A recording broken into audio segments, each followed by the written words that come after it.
আসসালামু আলাইকুম। Hello viewers, আশা করি সবাই ভালো আছেন। রোজা ঈদ উপলক্ষে আমি কিছু কথা বলবো,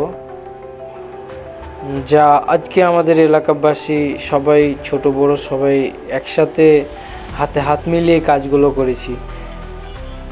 রোজার ঈদ মুসলমানদের জন্য আনন্দ ও খুশির দিন। এক মাস রোজা রাখার পর যখন ঈদ আসে তখন চারপাশ আনন্দের জোয়ার বয়ে যায়, কিন্তু ঈদের খুশির সাথে পরিচ্ছন্নতা ও বজায় রাখা খুব জরুরি।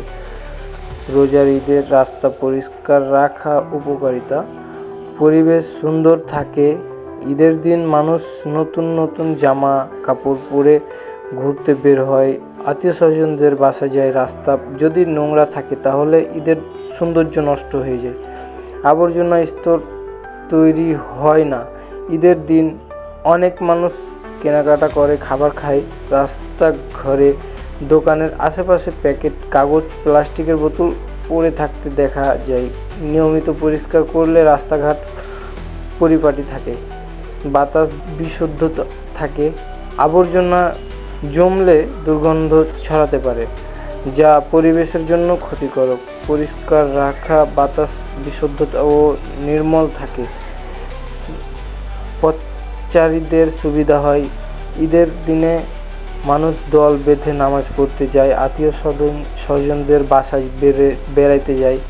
যদি রাস্তা নোংরা থাকে তাহলে চলাফেরা করতে অসুবিধা হয়। আমাদের করণীয়,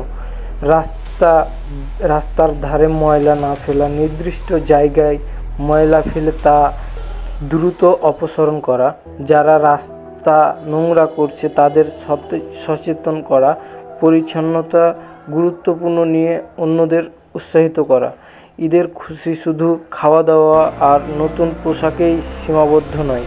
পরিচ্ছন্নতা বজায় রেখে যদি সবাই ঈদ উদযাপন করে তাহলে সমাজ আরও সুন্দর হবে।